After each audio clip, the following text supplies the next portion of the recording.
Move down. White man lynched by Negroes, okay, in Charleston, South Carolina. White man lynched by Negroes, Charleston, South Carolina, okay? 1888. 1888, white man lynched by Negroes. Let me read it.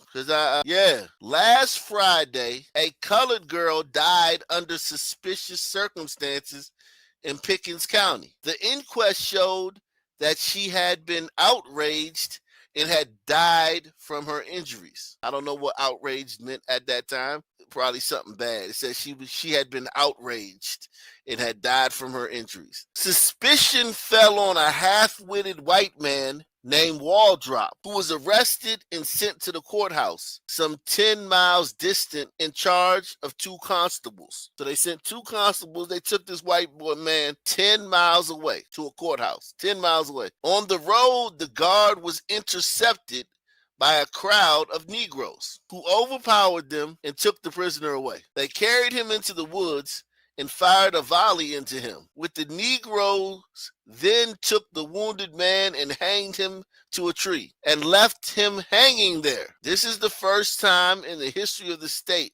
that a white man has been lynched by Negroes. Great excitement prevails in the section, and the Solicitor General has gone there to investigate. Pickens County is one of the few counties in the state where the whites are largely in the majority. So niggas lynched a white dude in 1888, January of 1888.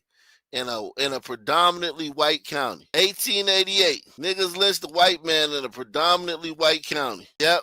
A dim-witted white dude just lynched him. Boy, history's a lie. Here go another one. You ready? White man lynched. Shout out to Muramasa. He says, sent a link from movie is perfect example of one of the characters describing the truth of the war between regular sons and ninjas. All right, I got to get to that next. I'll check that out next. Think about that. White dudes getting lynched. White dudes getting straight up lynched. Woo! Osa the Healer says, my son man is hardwired. Shout out to my software updates and strong patches. Fact. Telling you, man.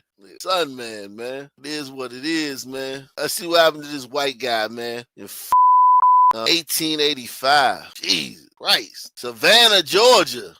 Thomas Brantley, a white man of Decatur County, was taken from Bainbridge Jail last night and lynched. His offense, which so infuriated the quiet farmers of the southwest part of this state, was barbarous cruelty to his wife. Since his wedding 18 months ago, he subjected his wife to the most brutal treatment. She was the widow of Dr. James O'Neill, a member of a rich and highly respectable family. She was beaten almost daily. Her slightest act was taken by him as a provocation for diabolical treatment. A few months ago, he compelled her to witness and even assist him while assaulting a Negro servant. Recently, his treatment grew worse. Last week, he was enraged because she accepted a piece of watermelon from a gentleman friend at a picnic. On the way home, he beat her repeatedly with a carriage whip, and so savagely that her back and neck were raw and covered with blood. At home, he knocked her down, broke 2 of her ribs, and poured a vial of turpentine over her naked body and wounds. The pain nearly drove her into insanity. Until then, she had kept her husband's inhumane actions secret. Suffering horrible torture, she escaped from bed and hurried to her brother's home. The next day, Brantley was arrested. As the story of her suffering spread, excitement and indignation grew. 60 men attacked the jail, overpowered the sheriff and aides, tore away the cell door, and carried the wretch out. He seemed to expect lynching and implored the other prisoners not to tell the mob where he was confined.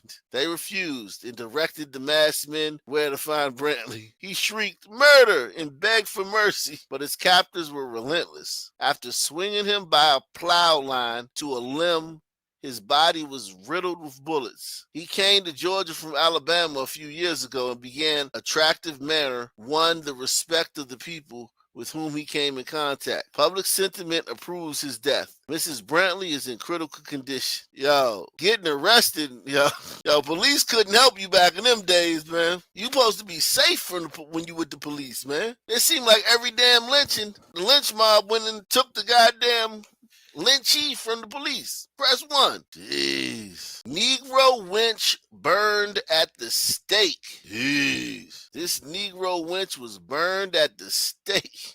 Jeez. Joan of Dark, September 16th, Little Rock, Arkansas, 1881. Information was received here tonight that Jane Campbell, colored, living near Dykes Mill, Louisiana, recently killed 2 of her children, aged 10 and 12 years, by beating out their brains with a pine knot because of some trivial act. After the inquest and when the cause of death became known, a mob of whites and blacks dragged her from her cabin, tied her to a stake, and roasted her alive.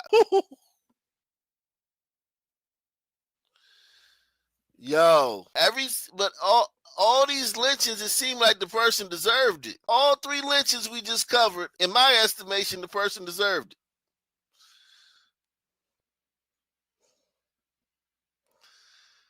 I'm okay with these lynchings, just like I would have been okay if a bunch of white men had went and kidnapped that what's his name, DeCarlos Brown Jr. and took him somewhere and set him on fire. I'd have been fine with it. Jeez, they didn't play back in the days, man. They did not play around. I ain't even gonna lie to you. They did not play around, man. Fuck around, lay around, do or die. You figure you fuck around, you lay around.